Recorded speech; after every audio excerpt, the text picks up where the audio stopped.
그럼 이제부터 트럼프 3차 리스크를 봐봅시다. 트럼프 3차 리스크가 대한민국의 이러한 비대칭 경제에 어떤 영향을 암시하는가를 봅시다. 제가 트럼프 리스크는 기본적으로 잘못 낀 첫 단추의 늪이다 그랬잖아요. 예? 1차 리스크가 뭡니까? 관세잖아요. 시대착오적인 관세. 1차 리스크가. 예? 2차 리스크가 뭡니까? 이란 전쟁이에요. 이란 전쟁. 에너지 난을 일으켰잖아요. 예? 3차 리스크. 오늘은 이제 그러니까요. 그걸 보려고 하는 거예요. 지금 이제 이 전쟁 와중에서 드러난 거는 뭐냐면 미국의 지도력이 해체에 직면한 미국의 말빨도 안 먹히고 예? 그렇죠? 이제 3차 리스크를 예고를 하고 있는데 자, 제가 해석하는 겁니다. 그럼 우리가 1차 리스크 때하고 2차 리스크하고 여러분들 똑같이 아닙니다. 여러분들 첫 번째 단추를 잘못 꼈어. 셔츠에. 예? 그런 상태라면은 그래도 옷이 그러니까 쭉 하게 되면 기억실 쭉 내리게 되면은 크게 그러니까 저렇게 어긋나 보이지는 않을 수도 있잖아요. 그런데 두 번째까지 만약에 잘못 꼈어. 그러면 이제 그다음부터 이제 옷이 완전히 이제 찌그러져 보이죠. 세 번째 하면 더 하고요. 그렇죠? 그러니까 이게 눈덩이처럼 굴러가는 거예요. 잘못 낀 첫 단추를 수정을 안 하면은 바로잡지 않으면은 갈수록 악화돼가는 겁니다. 그러다 결국 파국으로 끝나는 거예요. 자, 관세 작년하고 이제 올해 전쟁하고 차이를 한번 봐보세요. 작년에는 여전히 금리를 인하했습니다. 세 차례, 9월달부터 12월달까지 세 차례 금리 인하했죠. 연준이요. 그 관세 충격을 금리 인하로 어느 정도 오니까는 충격을 완화시킨 거예요. 거기다가 또 하나 뭐가 있었습니까? 예? AI 붐이 작년에는 어쨌든 간에 계속해서 어쨌든 간에 거침없이 막 나갈 때잖아요. AI 붐이. 그렇죠? 그래서 25년까지는 그러니까는 이런 관세 충격이 그러니까는 상대적으로 그러니까 대응할 수 있는 이런 상황이 있었던 거예요. 그런데 그런 와중 속에서 뭐가 나타났습니까요? 인플레이율 상승세가 나타났잖아요. 작년 12월 달부터 인플레이율이 계속 올라오잖아요. 2.8, 3%, 3.1% 쭉쭉 올라가잖아요. 그래서 전쟁으로 인해가지고 앞으로 이제 전쟁 충격은 아직 발표가 안 됐어요. 인플레이율이에요. 반영이 안 돼가지고. 유럽 중앙은행도 24년 6월 달부터 작년 6월 달까지 8차례나 금리를 인하했다고요. 그렇죠? 금리를 인하했었어. 근데 유로존도 올해 1월 달부터 인플레가 상승세로 전환하고 있어요. 전쟁이 이제 그러니까 반영되는 3월 달부터는 더 커지겠죠. 그렇죠? 자, 이런 상황 차이를요. 그러니까 25년에는 관세 충격에 따른 이 관세 충격으로 인해 가지고 S&P 500이라든가 이런 것들이 잠깐 충격을 받았었잖아요. 크게. 그렇죠? 그리고 이제 경기 침체도 우려가 확산됐고요. 그런데 그걸 뭘로 대응했어요? 금리 인하하고 AI 붐으로. 어느덧 이걸 완화시켰던 거예요. 근데 올해는 전쟁으로 에너지 충격, 인플레 재현이, 전쟁 이전부터 인플레가 재현되기 시작했고, 그러다 보니 어떻게 됩니까요? 금리 인하가 어렵지. 작년하고 올해의 결정적인 차이는요, 금리 인하가 어려워지고 있는 거야. 거기다가 작년하고 올해가 또 하나 차이가 뭡니까? AI 붐이 마지막 가을에 접어들면서 AI 거품이 이제 그러니까 제기되고 그렇잖아요. 제기되면서 특히 연말부터는 뭐가 그게 됐습니까요? 사모펀드는요. 뒤에 잠깐 얘기했지만 이게 소위 말해서 그림자 금융이야. 규제를 안 받다 보니까는 어느 정도인지 파악할 수 없는 것들이죠. 블랙록이라고 우리가 사모펀드에 그러니까 우리 대통령하고 사진 찍은 사람 미국 방문했을 때 예? 그렇죠? 이게 사모펀드에서 가장 큰 손 중에 하나니까는 블랙록의 주가가 올해만 들어와서도 13% 이상 하락한 게 상징적인 거거든요. 사모펀드의 신용들. 그다음에 레버리지론 시장. 레버리지론이라는 게 돈 빌려가지고 기업들 인수하고 뭐 이런 것들 하잖아요. 근데 여기 한 데들이 여기다 돈을 투입한 애들이 어떻게 됐습니까요? 얘네들이 AI 쪽으로 많이 돈을 투자했는데 얘네들 거기서 돈을 못 버는 거야. 못 버니까 어떻게 됐습니까? 투자한 돈들의 자산의 가치가 그러니까는 흔들릴 게 아닙니까? 네?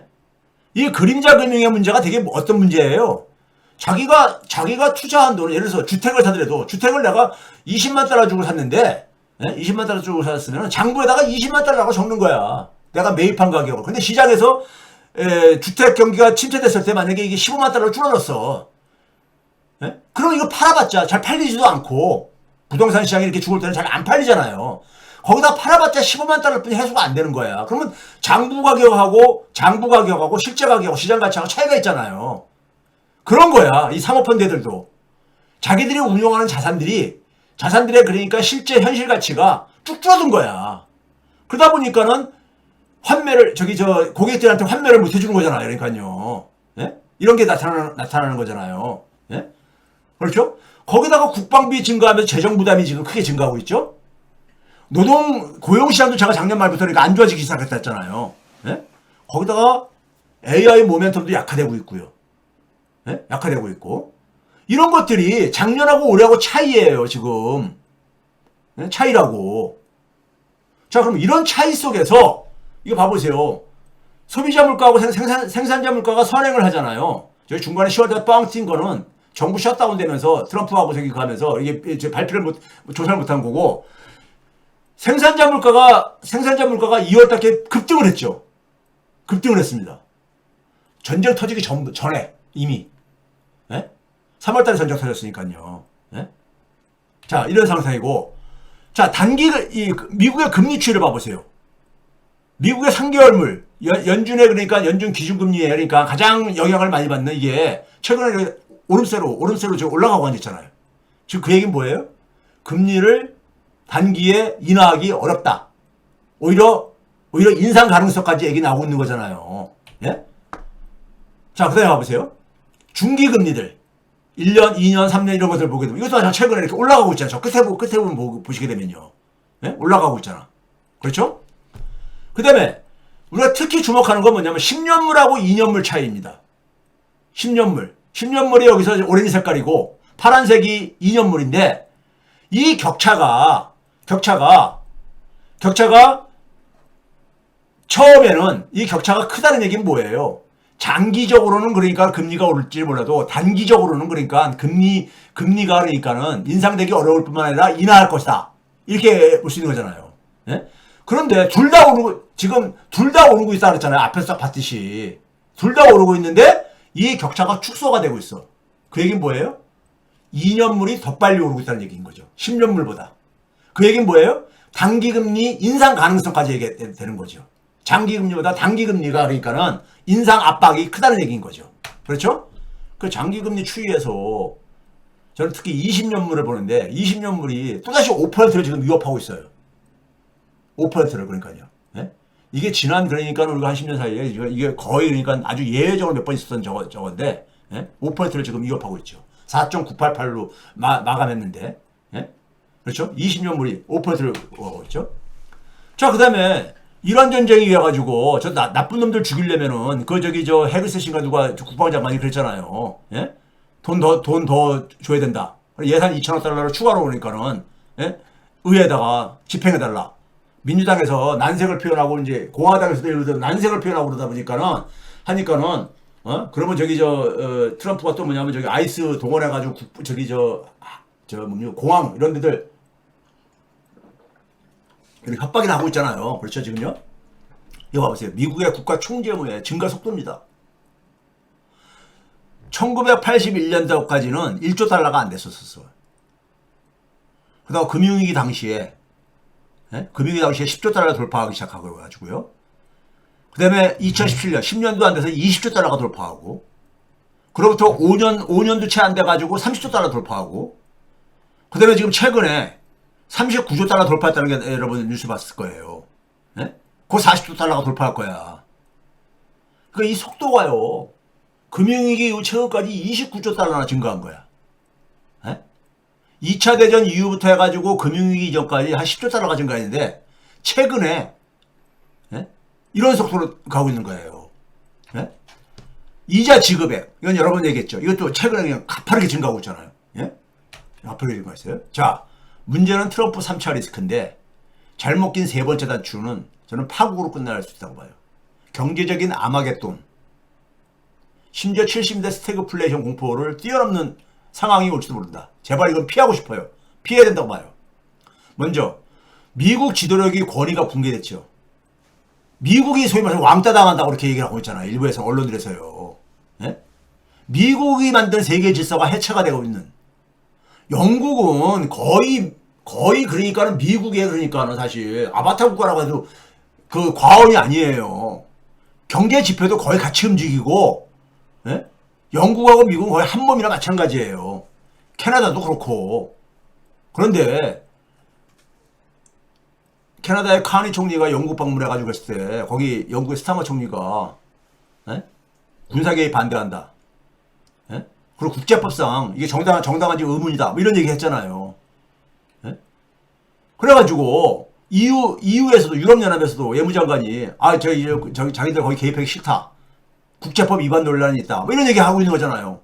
전통적인 그러니까 우방 국가들이 미국을 그러니까는 사실은 밀어내고 있는 거잖아요. 예?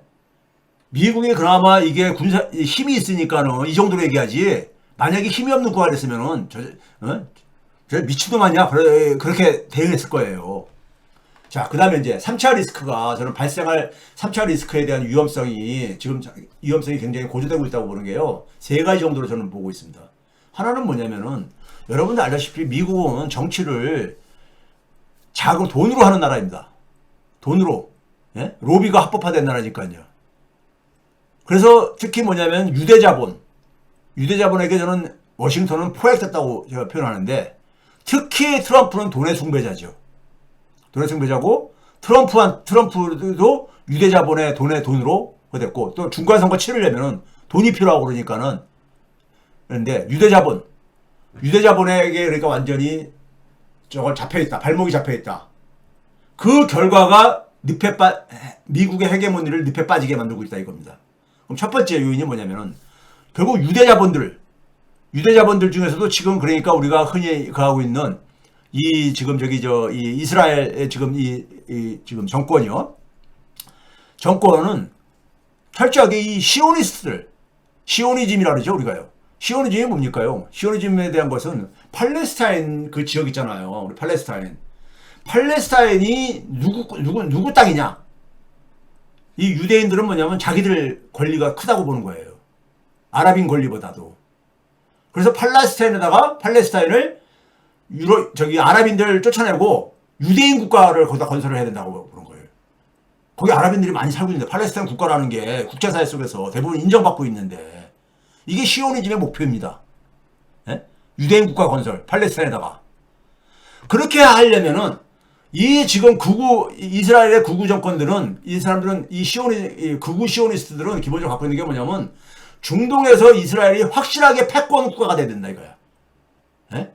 미국이 그러니까 사실 전 세계 패권 국가 역할을 하듯이 예? 공공연하게 지금 얘기하고 있잖아요. 미국과 이스라엘이 세계를 지금 구하고 있다. 이런 얘기하고 있잖아. 이스라엘도 그러니까 미국에 그러니까 어깨동무하면서 하고 중동 패권을 추구합니다. 중동에서 그러니까 자기한테 그러니까 거기 많은 주변에 있는 아랍 국가들이 자기들한테 감히 그러니까 도전하지 못하게 그런 패권을 장악하기 불가피하다고 보고 있어요. 이 유대인 국가 건설을 목표로 하는 애들은. 그런데 이슬람 쪽에서는 다 이걸 그러니까 팔레스타인 국가를 지지를 하고 있잖아요. 특히 뭐냐면 그 중에서도 온건 이슬람 국가들보다도 이란이라든가 이런 데가 에? 팔레스타인 투쟁을 적극 지원하는 나라잖아요. 예? 그거는 이슬람 혁명을 일으킨다니까. 예? 소위 우리가 신정체제라고 그러잖아요. 예? 그러니까 이 이란이 더군다나 뭐냐면 인구도 거의 1억 가까운 나라이고 그리고 이제 이슬람 혁명까지 간 이슬람 이념 가지고 이게 정치가 돌아가는 나라고 그러니까요. 예? 이슬람 공화정 체제를 가고 있잖아요. 그러니까 이 이란이 가장 그러니까 중동 패권을 장악하기 위해서는 가장 그러니까는 최우선적인 목표일 수밖에 없어요. 이스라엘 이 시오니즘들한테는. 예? 그러니까 이란을 제거하는 것은 이란을 그러니까 완전히 굴복시키는 것은 기본적으로 이스라엘의 지금 그러니까 가장 이번에 이란 전쟁에 속에서 가장 중요한 하나의 목표다. 목표를 설정하고 있다 이거예요. 예? 실제로 보게 되면은 이스라엘이 이란 지도자들 다 제거하고 있잖아. 아니 이게 만약에 전쟁을 중단하고 중단하려면 협상을 해야 되는 거잖아요. 그럼 협상할 사람을 남겨놔야 될 게 아니에요. 예? 근데 협상 같은 거 생각이 없는 거야. 그냥 굴복시키고 싶은 거야. 굴복시키고 싶은 거야. 예? 자, 이게 이제 그러니까 첫 번째 이제 그러니까 이 이스라엘의 입장을 그러니까 우리가 이 시오니스트를 우리가 저기 그해야 되는 것이고요. 자, 두 번째는 뭐냐면은 이란하고 이스라엘 전쟁의 또 다른 측면은 뭐냐면요. 이게 이 전쟁의 밑바탕에는요. 밑바탕에 뭐가 깔려 있냐면은 이란은 우리가 친정체제, 소위 말해서 이슬람 공화정이라고 얘기하듯이 신정체제잖아요. 종교가 정치보다 위에 있는 나라잖아요. 쉽게 얘기해서요. 예? 서구의 기준으로 보기 때는 이거는 근대 이전의 사회인 거야. 예? 종교가 저기가 있으니까요. 근데 서구는 기본적으로 뭡니까? 서구 계몽주의가 뿌리잖아요. 이성에 기초한 사회잖아요. 종교하고 이성의 충돌이야. 여러분들 우리가 주변에 우리가 가끔 가다 보게 되면 종교인들하고 얘기할 때 얘기가 안 되는 경우도 많잖아요. 예? 종교하고 이성 간에 충돌하게 되면 답이 없습니다. 답이 없어요. 그러니까 종교는 신념이잖아, 그냥 신념. 근데 이성을 가지고 이제 그러니까는 자기들이 이 신념을 무너뜨리려고 하는 게 바로 뭡니까? 무력이죠. 예? 현대 최고의 기술의 밑바탕을 둔 예? 군사력을 동원하고 있잖아요, 지금요. 예? AI까지 동원하고 다 최첨단 무기 다 동원하고 있잖아요, 지금요. 미국과 이스라엘이요. 예? 무력하고 신념이 충돌했을 때 이거 여러분들 이거 끝이 있을 것 같아요? 이건 끝이 없습니다. 예? 그러다 보니까 나오는 게 뭐예요? 순교라는 개념이 나오잖아요. 우리 조선시대 말에 천주교 신자들이 순교당하다 그러잖아요. 그래서 죽인다고 해가지고 이게 저거 됐습니까? 해결 안 되잖아요. 예? 그러니까 무력으로 순교를 제압하는 것은 불가능합니다. 예? 불가능해. 예? 그래서 오히려 그러니까는 서구사에서는 우리가 일찍이 사교 이런 장소에서 정치 얘기하지 말고 종교 얘기하지 말고 뭐 이런 얘기들이 있어요. 왜? 그 사람의 신념에 대해서 이거 아주 해봤자 대화가 안 되는 거야. 예? 정상적인 대화가 안 되는 거예요. 그렇죠? 그러니까 군사적 승리를 한다 하더라도 지금 막 이스라엘과 미국이 그냥 막 다 초토화시키고 있잖아요. 예? 그렇다고 해서 정치적인 승리로 이어지지 않는다 이거예요. 왜? 굴복 안 한다 이거지. 신념 체계로 이거 지금 저항하고 있는, 그래서 이란의 민중들조차도 예? 그 장기 신정 체제 속에서 그러니까는 억압받았던 이란의 민중들도 많은 사람들이 죽어가니까는 그 속에서 이게 아닌데 하면서 지금 가고 있는 거잖아요. 트럼프는 그러니까 들고 일어나라 그러지만은 예? 들고 일어나긴커녕 오히려 그러니까 반감만 지금 자꾸 고조된다는 거 아닙니까? 예? 자, 이런 상황 속에서 이거 승리를 굴복을 시켜야 되는데 이스라엘은 굴복을 시키고 싶은 거야. 그런데 이게 굴복이 안 돼. 굴복이 안 된다고요. 더군다나 이란의 지정학적인 이유를 얘기하잖아. 호르무즈 해협도 그거 얘기하지만 우리가 흔히 요새 그런 얘기 하잖아요. 알렉산더 세계사 속에서 가장 그러니까 이 정복 군주인 알렉산더 대왕조차도 그러니까 정복하지 못한 데가 그 페르시아 그쪽이라고. 그러면 지정학적인 얘기를 많이 하잖아요. 예?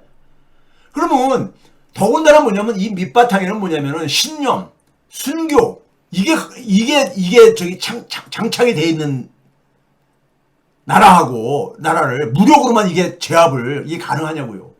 그게 안 된 게 아프가니스탄에서 확인됐잖아. 예? 아프가니스탄은 뭐 미국이 화력이 없어서 못한 겁니까? 예? 그러면은 이스라엘 입장 속에서는 이거를 어쨌든 굴복시키고 싶어 해. 그럼 무력의 최대치를 동원하려고 했겠습니까? 무력의 최대치가 뭐예요? 핵무기 사용 가능성이 나오는 거야, 그래서. 예?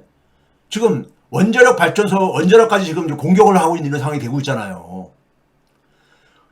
문제는 핵무기를 사용한다 하더라도 이란이 항복? 예? 이 이슬람 이 신념으로 순교를 하겠다. 순교를 굉장히 그러니까 오히려 그러니까는 자랑스러워하는 이런 문화 속에서 이게 이란이 항복으로 이어지겠냐고요. 예? 그래서 이러한 항복 가능성은 회의적이다 이거예요. 두 번째, 예? 이스라엘은 굴복시키고 싶은데 이란이 굴복이 될 수 있는 대상이냐 이거야. 예? 자, 그다음에 세 번째 요인. 세 번째 요인은 뭐냐면요. 지금 이란이 저항하는 건 방식은 미국 경제하고 세계 경제를 인질로 지금 가려고 하는 거 아닙니까? 예? 호르무즈 해협을 봉쇄하려고 하는 것도 유가 올려가지고, 예? 유가 오르게 되면 트럼프가 국내적으로 압박을 받고, 예? 그러는데 그 연장선에 하고 있는 게 바로 뭐예요? 아, 호르무즈 해협 가려면은 위안화로 결제. 중국 위안화로. 중국하고는 별로 상의도 안 하고 그냥 그렇게 중국은 거기에 대해서 가타부타 얘기는 안 하고 있는데 소위 말해서 1971년도에 금태환 제도가 붕괴되고 난 이후에 달러 체제가 계속 유지가 될 수 있었던 것은 여러분 잘 알다시피 1974년에 사우디하고 미국이 그러니까 협약을 맺어가지고 석유를 그러니까 다 달러로 결제하겠다. 돈으로 받겠다. 해가지고 달러 시스템이 유지가 돼서 우리가 페트로 달러 시스템이라고 하잖아요. 페트로가 석유라 뜻이고 페트로 달러 시스템 얘기하잖아요. 이게 24년 6월 달에 종료가 됐어. 네? 이 협약이 50년간 그랬던 것이. 그리고 나서 그러니까는 사우디나 이런 나라들은 그러니까 여러 통화들을 같이 막 이렇게 사용을 하고 있잖아요. 네? 중동 국가들이. 자, 그 다음에 뭐냐면은 러시아하고 우크라이나 전쟁에서 러시아 제재하면서 그러니까는 소위 말해서 국제금융 결제 시스템에서 스위프트에서 러시아를 배제하면서 그러다 보니까는 미국하고 그러니까는 좀 이렇게 다른 목소리를 내는 나라들 입장 속에서는 금융 보복을 받을 수 있다는 것 때문에 탈달러 움직임이 그러니까는 그때부터 확산되고 그랬잖아요. 어쨌든 간에요. 이 러시아 우크라이나 전쟁 이후부터 해가지고 그 다음에 이 페트로 달러 시스템이 끝나면서 이게 맞물리고 그러면서 해왔잖아요. 예? 그럼 이 탈달러가 달러에 대한 수요가 그러니까 하락하는 이런 상황 하락하게 되면 어떻게 됩니까요? 미국은 무역 적자를 엄청나게 봄에도 불구하고 기본적으로 이게 유지가 될 수 있었던 건 뭐예요? 달러가 세계적인 기축통화로 사용되니까는 이게 가능했던 거잖아요. 근데 달러 수요가 하락하게 되면은 미국채하고 달러는 같은 거라 했잖아요. 미국 정부가 발행한 채권하고 달러는 같은 거라 했잖아요. 이 수요 하락을 얘기하는 겁니다. 미국채 수요 하락은 뭐예요? 미국채 수익률, 시장 금리의 상승이죠. 예? 달러 수요가 줄어든다는 얘기는 결국 뭐예요? 예? 달러로 표시되어지는 국제 상품들, 1차 상품들의 가격들이 상승을 의미하는 겁니다.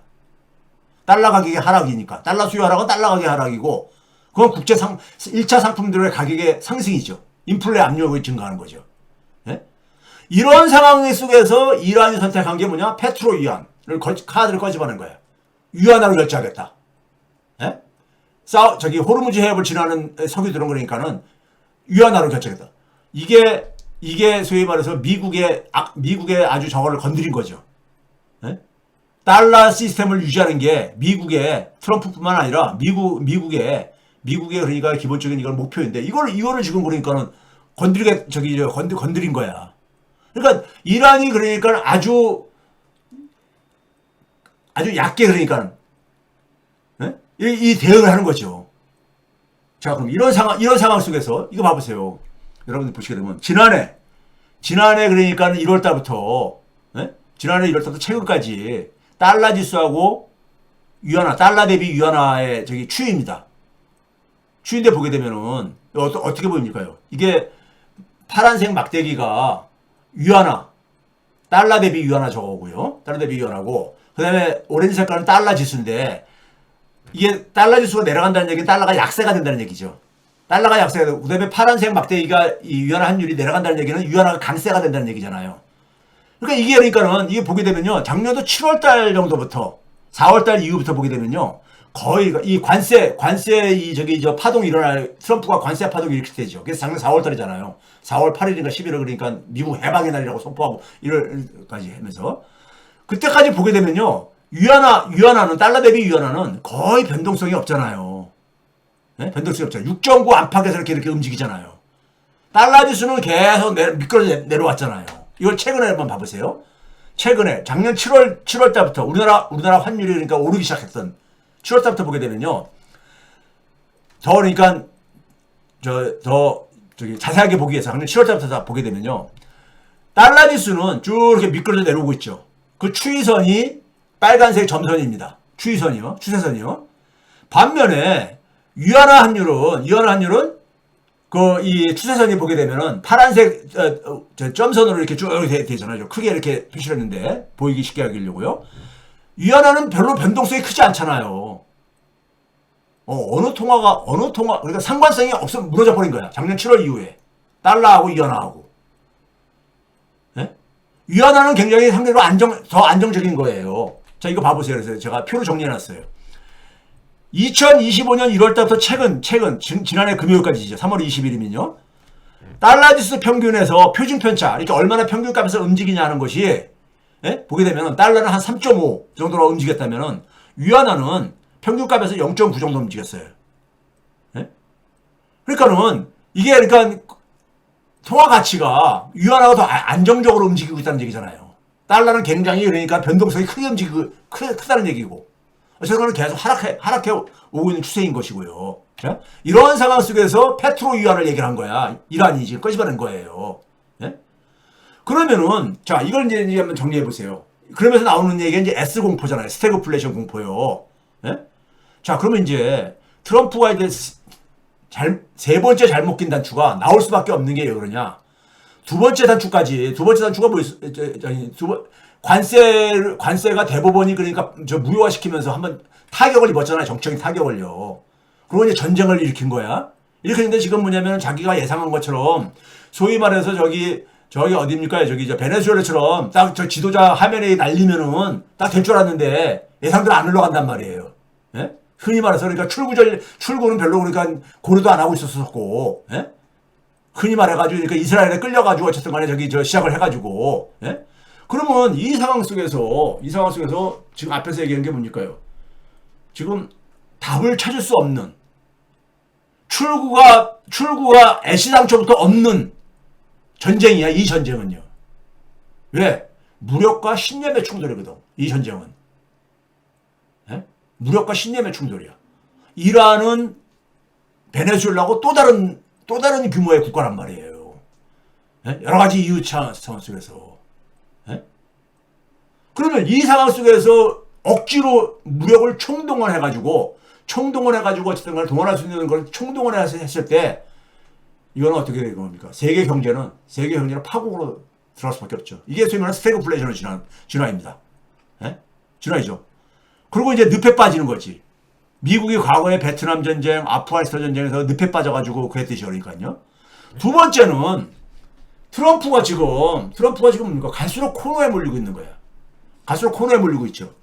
트럼프 입장 속에서는 오늘 뉴욕타임스에서 그 국정 지지율 가지고 계속 뭡니까요? 이 지지율을 조사를 하고 있는데 여러분들 뉴욕타임스 홈페이지에 보게 되면은 지금 지지율이 40%, 지지가 40%, 반대가 55%로 이 지지율이 계속 떨어지고 있어요. 떨어지고 있는 상태란 말이야. 그러니까 전쟁을 하게 되면 대개가 지지율이 오를 거라고 판단했을 게 아닙니까? 예? 자기 스스로 그러니까 발등을 찍는 선택을 애시당초부터 배제했을 게 아닙니까? 가서 코너에 몰리고 있는 거야. 그럼 지금 상황에서는 중간선거 참패가 거의 확실해. 예? 지금 4월달인데 11월달에 중간선거가 있어요. 그러면 이제 한 6개월 정도 남은 이런 상황 속에서 이거 이제 지지율 반등, 분위기 전환을 만들려고 또 할 게 아닙니까? 근데 트럼프 입장 속에서는 마땅하게 할 게 없어. 지금 전쟁까지 했는데 또 이게 지지율 반등이나 이게 안 돼. 분위기 전환이 안 되고 안 됐어. 예? 그러면 근데 거기서 이스라엘은 뭡니까? 전쟁 종전 아직 안 돼. 예? 쟤네 완전 굴복시키고 싶은 거야. 쟤네들은요. 이스라엘 구구 정권들은. 예? 그럼 결국 어떻게 됩니까? 지상군 투입해야 되지. 그러면 전쟁의 늪에 빠지는 거지. 예? 늪에 빠지는 거잖아요. 그렇죠? 이런 상황이라 이거예요. 지금 그러니까 상황이 이런 상황이라 이거죠. 그렇죠? 자, 그러면 그 상황 속에서 우리가 흔히 잠깐만요. 제가 이런 게시판 열어놓은 거를 이게 창이 닫혔네. 그러면 지금 인플레가 다시 재반등하는 이런 상황 속에서 연준의 금리 인하는 지금 그러니까는 물 건너간 거야, 지금요. 네? 물 건너가고 있다고 사실 봐야 되는 거예요. 그리고 AI 신용에 그러니까 이 증가에 따라서 그림자 금융 리스크는 심화되고 있어. 그러니까 작년하고 올해하고 그러니까 잘못 낀 첫 번째 단추보다는 두 번째 잘못 낀 단추가 훨씬 더 지금 위험한 상황으로 발전한 거잖아요. 작년하고 또 다르다 이거예요. 그럼 근데 이 상황 속에서 이스라엘은 아까 뭐라 했습니까? 기본적으로 굴복시키고 싶어. 트럼프는 뭐예요?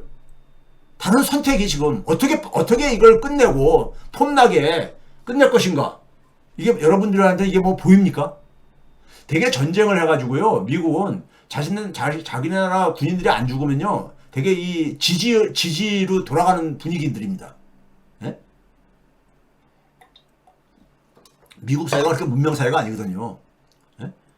그런데 지금 작년보다 첫 번째 리스크였던 잘못 낀 첫 번째 단추보다 두 번째 잘못 낀 단추가 상황이 더 악화된 거잖아요. 이게 뭐냐면 또 세 번째 잘못 낀 단추로 유도한다 이거예요. 그래서 잘못 낀 첫 단추의 함정, 늪을 계속 반복해서 하는 이유가 자기가 잘못한 것을 근본적으로 그러니까 바꾸려고 하지 않고 그걸 정당화시키기 위해서 계속 밀어붙이다 보면은 눈덩이처럼 악수가 커져간다 이거예요. 악수가 커져간다 이거죠. 예? 그래서 이거는 사실상 이번에 보게 되면 여러 가지 의미들이 많이 나오는데 나중에 역사적으로 가장 멍청한 대통령으로 이제 그러니까는 이제 이게 기록될 텐데 힘에 의해 가지고 미국 헤게모니 유지가 불가능함을 보여줄 거예요. 만약에 미국이 그런 얘기를 하잖아요. 미국이 트럼프가 우린 전쟁 종전 선언하고 다 이제 파괴시킬 만큼 다 파괴했기 때문에 우리가 이겼다 하고 선언하고 셀프 승리 선언인 거죠. 근데 이란은 전쟁 안 끝났어 아직. 하면서 그렇게 되면은 이게 뭐예요 이게? 예?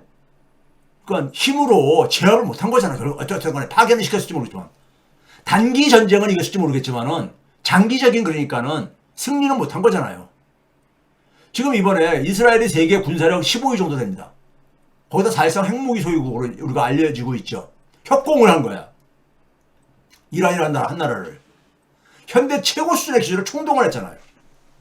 단기적인 승리만 지금 거두고 있을 뿐 장기적으로는 많은 전문가들이 미국이 실패를 얘기를 한단 말이에요. 그러니까 이란도 계속해서 저항을 하고 있는 거예요. 그럼 이것이 주는 것은 뭐겠습니까? 미국이 절대 강자인 줄 알았는데 미국 저기 뭐 최첨단 무기 다 동원해도 이런데 중국하고 러시아하고는 더 안 되죠. 절대 강자지가 이제 절대 강자는 존재하지 않는 게 돼버리는 거죠. 거기다가 가장 이번에 큰 상처가 뭡니까요? 신뢰의 위기입니다. 미국이. 동맹을 결국은 트럼프나 워싱턴은 소모품으로 취급하고 있잖아요. 소모품으로. 그 지도력도 안 보이고 말도 안 들으려고 하고 있고 깡패처럼 그러니까 막 압박을 하고 있는데 그래서 그 앞에서 그러니까 이렇게 가는 국가 이익들을 위해 가지고 가는데 별로 그러니까 뭐 존경하거나 뭐 따르는 이게 아니잖아요. 그러니까 소프트 파워. 그러니까 절대 강자주의도 상실했고 미국의 그러니까 세계 지도자 역할을 했던 소프트 파워도 그러니까는 이게 훼손이 된 거예요. 근데 이 국면에서 중국이 이란을 적극적으로 지원 안 하고 있죠. 적극적으로 지원 안 하고 있죠. 소극적인 지원을 하고 있는 게 저는 눈여겨보이더라고요. 그 다음에 뭐냐면 문제 해결식으로 행보를 하고 있습니다. 이걸 그러니까는 전쟁을 그러니까는 종료시키기 위해서. 이게 뭡니까요? 미국하고 딱 대비를 시켜보세요. 중국의 모습하고. 중국은 뭐냐면은 미국이 국제법을 어겼다. 에? 그리고 뭐냐면 빨리 그러니까는 전쟁을 끝내도록. 예? 이런 이제 외교적으로 해결을 이제 이런 모습을 보이죠. 행보를 하고 있잖아요. 그러면은 이런 상황 속에서 누가 더 그러니까 지도자로 보이겠어요? 새로운 질서로 전환하는 과정에서 과거에 영국이 대영 제국이 지배하다가 미국으로 그러니까 미국 주도의 질서로 바뀌었듯이 새로운 질서로 전환 과정에서 주도권을 장악하겠다는 거야. 중국은요. 그렇게 하기 위해서 근데 자기도 그러니까 그냥 이란 편에 들어가가지고 이란 막 지원해주고 하게 되면은 그냥 그냥 똑같은 그러니까 미국 비슷한 이렇게 또 이제 서방에서는 이제 그러니까는 중국에 대한 위협론 이런 게 있으니까 이렇게 될 게 아닙니까? 중국이 아주 얕게 구는 겁니다. 이란을 지지하고 지원을 하되 아주 그러니까는 그 원칙론적인 차원에서 하고 있죠. 자, 이런 상황이기 때문에 지금 상황이 그러니까 제가 앞에서 얘기했듯이 세 가지 이유로 인해 가지고 세 번째 잘못 낀 단추로 이어질 가능성을 배제하기 힘들다. 이게 일어나서는 안 되는데, 일어나서는 안 되죠. 안 되는데, 잘못하면, 왜 그러냐면, 이스라엘은 목표하고, 시오니스트들의 목표하고, 트럼프가 지금 그러니까 출구를 못 찾아가지고, 예? 지금 그러니까 전쟁한 효과를 가지고 재미를 보지 못한 거야, 쉽게 해서. 자기는 뭐 전쟁 놀이 하면서 재미있다고 이렇게 표현까지 쓰고 앉아있는데, 완전히 사이코패스 같죠. 근데 뭐냐면은, 이거 가지고 정치적인 자기가 얻은 게 없잖아요. 네? 그런 상황 속에서 이란은 뭐냐면 협상 별 생각 없어. 협상하려면은 여기 배상도 하고 이런 요구하고 앉았잖아. 그 다 파괴시켰다고 하는데 여전히 그러니까 이란의 목소리는 죽지가 않고 있는 거야. 왜 그렇습니까요? 이게 무력과 신념의 대결이기 때문인 거예요. 무력과 신념의 대결이기 때문에 그렇습니다. 그런 점에서 그러면 이런 상황이 되게 되면은 한국의 코스피는 굉장히 취약성을 보일 수밖에 없습니다. 변동성을 굉장히 크게 보일 수밖에 없어. 동학개미들, 개미 투자가들이 열심히 그러니까는 이 방어를 하려고 할 겁니다. 하겠지만은 그럼에도 불구하고 이게 그러니까 얼마나 길게 지속되느냐에 따라서 세계 경제가 그래서 침체에 빠지고 그러면은 이건 뭐 그러니까 월가의 주식이 그러니까는 크게 조정이 될 수밖에 없어요. 그럼 그런 상황 속에서 코스피도 같이 흔들릴 수밖에 없다는 얘기인 겁니다.